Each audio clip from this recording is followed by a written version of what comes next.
নবীর শানে যখন কটূক্তি করেছিল, নবীকে নিয়ে যখন ব্যঙ্গ করেছিল, নবীর চরিত্রের দাগ লাগানোর জন্য চেষ্টা করেছিল, তখন বাংলাদেশের ৫৬,০০০ বর্গ মাইলের মধ্যে বাংলাদেশের কওমি মাদ্রাসার উলামায়ে কেরামরা তারা রাজপথে বের হয়ে নবীর চরিত্রের জন্য, নবীর আদর্শের জন্য তারা জীবন দেওয়ার জন্য প্রস্তুত হয়ে গিয়েছিল। কথা বলুন কিনা?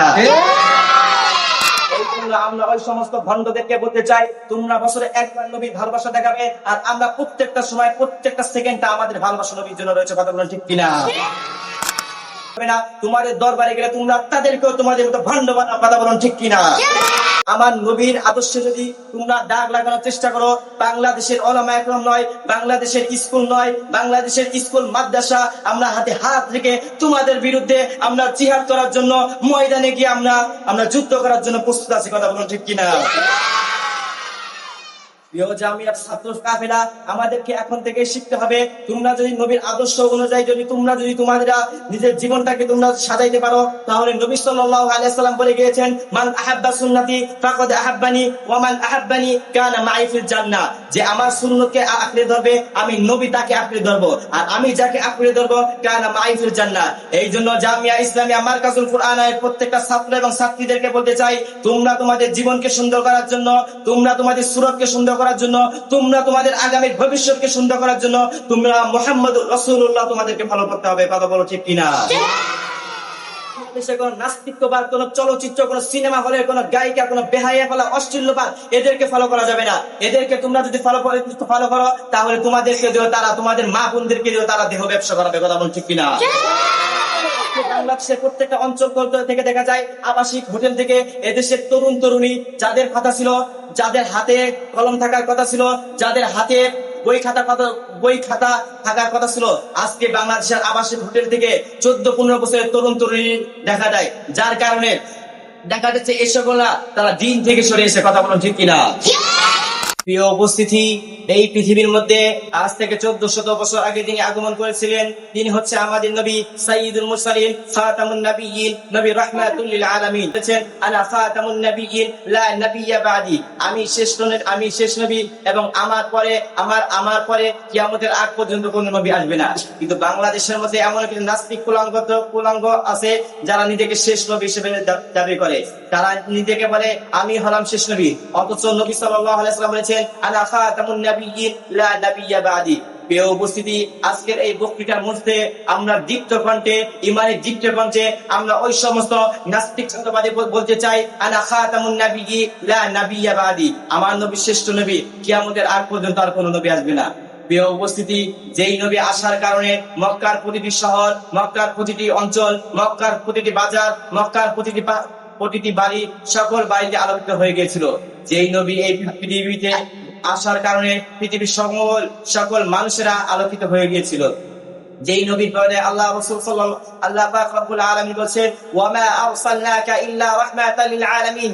ওগো আমার নবীজি, এই গোটা পৃথিবীর ময়দানে আমি আল্লাহ আপনাকে পাঠিয়েছি, গোটা পৃথিবীর জন্য রহমত স্বরূপ পাঠিয়েছি। কিন্তু আজকে আমাদের মধ্যে সেই নবীর আদর্শ নাই, আজকে আমাদের মধ্যে সেই নবীর চরিত্র নেই, আজকে আমাদের মধ্যে সেই নবীর গুণাবলী, সেই নবীর সিফাত আমাদের মধ্যে নাই। যেই নবী সাল্লাল্লাহু আলাইহি সাল্লাম গোটা 63 বছরের হায়াতে জিন্দেগি শুধু ইয়া উম্মতি বলে কান্না করেছেন। নবী সাল্লাল্লাহু আলাইহি সাল্লামের মৃত্যুর সময় উম্মতকে বলে নাই। এমনকি যখন মিরাজের রজনীতে যখন নবী সাল্লাল্লাহু আলাইহি সাল্লামকে যখন আকাশ ভ্রমণ করে হয়েছিল, তখন নবী সাল্লাল্লাহু আলাইহি সাল্লাম ফেরেশতা জিবরাইলকে জিজ্ঞাসা করেছিল, ওগো জিবরাইল, আজকে আমাকে যে সম্মান দেওয়া হয়েছে, যে আজকে আমাকে যে মর্যাদা দেওয়া হয়েছে, এই মর্যাদা, এই সম্মান কি আমার উম্মতদেরকে দেওয়া হবে? তখন জিবরাইল আলাইহিস সালাম বলেছিলেন, ওগো নবীজি, এই সম্মান, এই মর্যাদা একমাত্র আপনার জন্য। কিন্তু আজকে আমরা সেই নবীর উম্মত থেকে আমরা দূরে সরে যাচ্ছি, আজকে আমরা নবীর সুন্নাত থেকে আমরা দূরে সরে যাচ্ছি। আল্লাহ রাসূল সাল্লাল্লাহু আলাইহি ওয়াসাল্লাম বলেছেন, লা ইউমিনু আহাদুকুম হাত্তা আকুনা আহাব্বা ইলাইহি মিন ওয়ালিদিহি ওয়া ওয়ালাদিহি ওয়ান নাসি আজমাইন। একজন মানুষ যতক্ষণ পর্যন্ত পাক্কা মুমিন ঈমানদার হতে পারবে না, যে তার সন্তান থেকে, তার স্ত্রী থেকে, তার পরিবার থেকে আমি নবীকে যত ভালো না বাসবে। এরপর নবী সাল্লাল্লাহু আলাইহি সাল্লাম বলেছেন, তোমরা সারা পৃথিবীর মানুষকে যদি তোমরা ভালোবাসো, আর আমি নবীর প্রতি যদি তোমার বিদ্বেষ থাকে, তাহলে তোমরা কিছু পেলো না। তোমাদের সর্বদিক থেকে আমি নবীকে তোমাদের সব থেকে বেশি ভালোবাসতে হবে। প্রিয় উপস্থিতি, এই জন্য বাংলাদেশের বিভিন্ন কান্ট্রিতে দেখা যায় এই রবিউল আউয়াল মাস আসলে বাংলাদেশে বিভিন্ন নাস্তিকবাদী ভণ্ডরা রয়েছে, তারা শুধু নবীর ভালোবাসা তখন দেখানোর জন্য মানুষকে দেখাইতে চায় আমরা নবীর ভালোবাসা, আমরা নবীকে ভালোবাসি, আমরা নবীর আশিক। কিন্তু এই সকল মানুষদেরকে তখন দেখা যায় না। থেকে যখন ফ্রান্সের ম্যাক্রো পোলাঙ্কা যখন নবীর শানে যখন কটূক্তি করেছিল, নবীকে নিয়ে যখন ব্যঙ্গ করেছিল, নবীর চরিত্রের দাগ লাগানোর জন্য চেষ্টা করেছিল, তখন বাংলাদেশের 56,000 বর্গ মাইলের মধ্যে বাংলাদেশের কওমি মাদ্রাসার ওলামায়ে কেরামরা তারা রাজপথে বের হয়ে নবীর চরিত্রের জন্য, নবীর আদর্শের জন্য তারা জীবন দেওয়ার জন্য প্রস্তুত হয়ে গিয়েছিল। কথা বলুন কিনা? আমরা ওই সমস্ত ভণ্ডদেরকে বলতে চাই, তোমরা বছরে একবার নবীর ভালোবাসা দেখাবে, আর আমরা প্রত্যেকটা সময় প্রত্যেকটা সেকেন্ডটা আমাদের ভালোবাসা নবীর জন্য রয়েছে। কথা বলেন ঠিক কিনা? এই জন্য আমরা ওই সুন্নি ভণ্ডদেরকে বলতে চাই, তোমরা শুধু ভণ্ড না, তোমাদের দরবারে গেলে নবীর আশিক হতে কেউ পারবে না, তোমাদের দরবারে গেলে তোমরা তাদেরকেও তোমাদের মতো ভণ্ড বানাও। কথা বলেন ঠিক কিনা? আমরা তাদের গেলে জুতা মেরে বলতে চাই, আমার নবীর আদর্শে যদি তোমরা দাগ লাগানোর চেষ্টা করো, বাংলাদেশের ওলামায়ে কেরাম নয়, বাংলাদেশের স্কুল নয়, বাংলাদেশের স্কুল মাদ্রাসা আমরা হাতে হাত রেখে তোমাদের বিরুদ্ধে আমরা জিহাদ করার জন্য ময়দানে গিয়ে আমরা যুদ্ধ করার জন্য প্রস্তুত আছি। কথা বলুন ঠিক কিনা?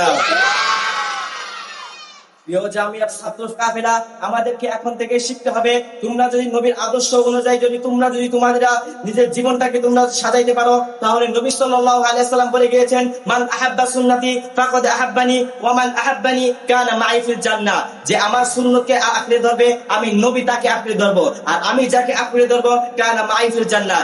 এই জন্য জামিয়া ইসলামিয়া মারকাজুল কুরআনের প্রত্যেকটা ছাত্র এবং ছাত্রীদেরকে বলতে চাই, তোমরা তোমাদের জীবনকে সুন্দর করার জন্য, তোমরা তোমাদের সুরতকে সুন্দর করার জন্য, তোমরা তোমাদের আগামীর ভবিষ্যৎকে সুন্দর করার জন্য তোমরা মুহাম্মদুর রাসূলুল্লাহ তোমাদেরকে ফলো করতে হবে। কথা বলো ঠিক কিনা? কোন নাস্তিকবাদ, কোন চলচ্চিত্র, কোন সিনেমা হলে কোন গায়িকা, কোন বেহায়া ফলা অশ্লীলবাদ এদেরকে ফলো করা যাবে না। এদেরকে তোমরা যদি ফলো করো তাহলে তোমাদেরকে দিও তারা, তোমাদের মা বোনদেরকে দিও তারা দেহ ব্যবসা করাবে। কথা বল ঠিক কিনা? বাংলাদেশের প্রত্যেকটা অঞ্চল থেকে দেখা যায় আবাসিক হোটেল থেকে এদেশের তরুণ তরুণী যাদের কথা ছিল, যাদের হাতে কলম থাকার কথা ছিল, যাদের হাতে বই খাতা থাকার কথা ছিল, আজকে বাংলাদেশের আবাসিক হোটেল থেকে 14-15 বছরের তরুণ তরুণী দেখা যায়, যার কারণে দেখা যাচ্ছে এই সকলরা তারা দিন থেকে সরে এসে। কথা বলুন ঠিক কিনা? একজন না, তোমরা সকলে চেষ্টা করবে আমার নবীর আদর্শ কেমন ছিল, আমার নবীর সুরাত কেমন ছিল, আমার নবী আমাকে কি শিখে গিয়েছে, আমাদের জন্য কি রেখে গিয়েছে, আর আমরা কি শিখলাম। সবাই পারবে কি ইনশাআল্লাহ? এই জন্য সবসময় চেষ্টা করতে হবে নবীর সুন্নতের উপর থাকার জন্য, সবসময় কি করতে হবে? নবীর সুন্নতের উপর থাকার জন্য। আল্লাহ পাক রব্বুল আলামিন কোরআনুল কারীমের মধ্যে বলেছেন, যে আমি মানুষ এবং জিন এই দুইটা জাতিকে সৃষ্টি করেছি আমার ইবাদতের জন্য, শুধুমাত্র আমার গোলামি করার জন্য। কিন্তু আজকে সমাজের মধ্যে, আজকে এই রাষ্ট্রের মধ্যে দেখা যায় বাংলাদেশের এক একটা মাজার গুলোতে যা দেখলে মনে হয় তাদের ইবাদত করার জন্যই হয়তো আল্লাহ তাদেরকে সৃষ্টি করেছে। জোরে বলেন নাউজুবিল্লাহ। ঘুরের কথা আর বলবো না। আমরা যদি তাকাই তাহলে খুলনা বাগেরহাটে আপনি দেখুন খানজান আলী মাজার রয়েছে, ফরিদপুরে মাজার রয়েছে, দেওয়ানবাগী মাজার আছে, ফরিদপুরে আপনি দেখুন আদর্শী মাজার আছে, মানিকগঞ্জ মাজার আছে। এই সকল মাজাররা মানুষদেরকে শিরিক আর মুক্ত বুঝি, তারা মানুষকে শিরিক বেদাতে শিখায়। অথচ আল্লাহর কোরআনের মধ্যে কোন শিরিক আছে? নবীর আদর্শের মধ্যে কোন শিরিক আছে? মানুষকে দিয়ে তারা মৃত মানুষের কবরের মধ্যে তারা সিজদা করায়। একজন মৃত মানুষকে কখনো দিতে পারবে? মানুষকে কখনো দিতে পারবে? যে কাশি দেন, আপনি মাজারে যে ছাগল দেন, মাজারের ক্ষমতা আছে আপনাকে বেছে দেওয়ার? মাজারের ক্ষমতা আছে।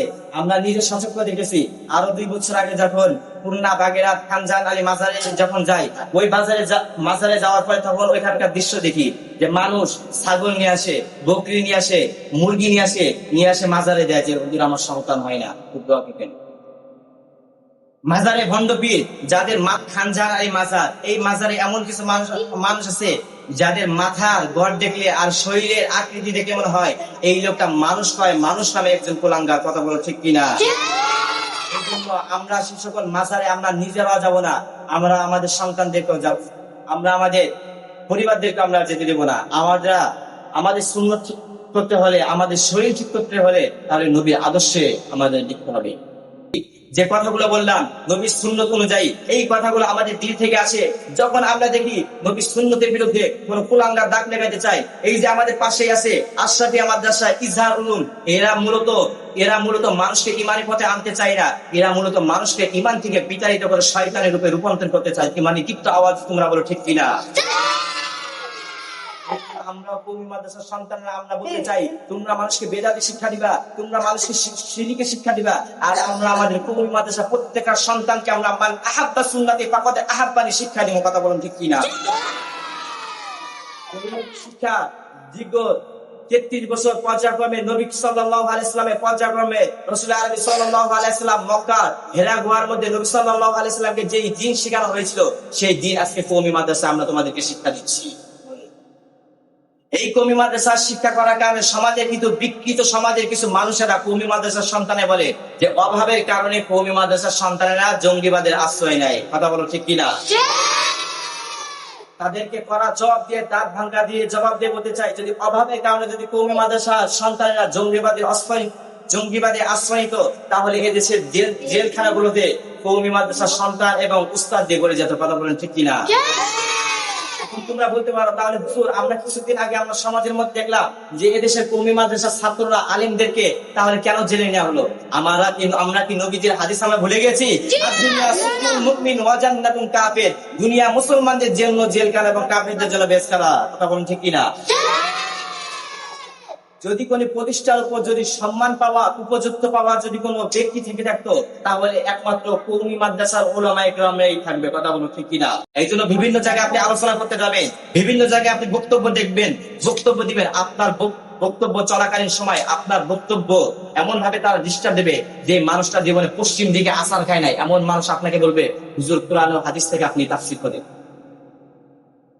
যেমন আমরা কিছুদিন আগে দেখতে পেরেছি কওমি মাদ্রাসার গর্ব আমাদের সকলের উস্তাদ হযরত মাওলানা মুফতি শাইখ হাসান জামিল সাহেব, তিনি এক সুদ সম্পর্কে আলোচনা করতেছেন। তখন তাকে বলা হলো যে আপনি কোরআন এবং হাদিস থেকে আপনি তাফসীর করেন। তখন শাইখ বললেন, আমি 25 বছর ধরে আমি তাফসীর পড়াই, আর তাফসীরের ব্যাখ্যা যদি আপনার কাছ থেকে আমার শিখতে হয়, তাহলে আমি এই চেয়ার থেকে উঠে আপনি তাফসীর করেন। আমি এই চেয়ার থেকে উঠি, তাহলে আপনি কি করেন? তাফসীর করি। ওই সময় তার কি হয়ে গেল? প্যান গরম হয়ে গেছে, বা তার কি হয়ে গেছে? প্যান গরম হয়েছিল। এমন তো ধিক্কার জানাই ওই সমস্ত মানব সমাজ থেকে যে সকল মানুষরা আলেমদের বক্তব্যের মধ্যে ডিস্টার্ব করে এবং আলেমদের আলোচনার মধ্যে ডিস্টার্ব করে। আল্লাহ তাআলা আমাদের সকলকে নবী সাল্লাল্লাহু আলাইহি ওয়াসাল্লামের সুন্নতের উপর এবং নবী সাল্লাল্লাহু আলাইহি ওয়াসাল্লামের আদর্শের উপর চলার তৌফিক দান করুন। ওয়া আখিরু দাওয়ানা আলহামদুলিল্লাহি রাব্বিল আলামিন ওয়া মা আলাইনা ইল্লাল বালাগ। আসসালামু আলাইকুম ওয়া রাহমাতুল্লাহি তাআলা ওয়া বারাকাতুহু।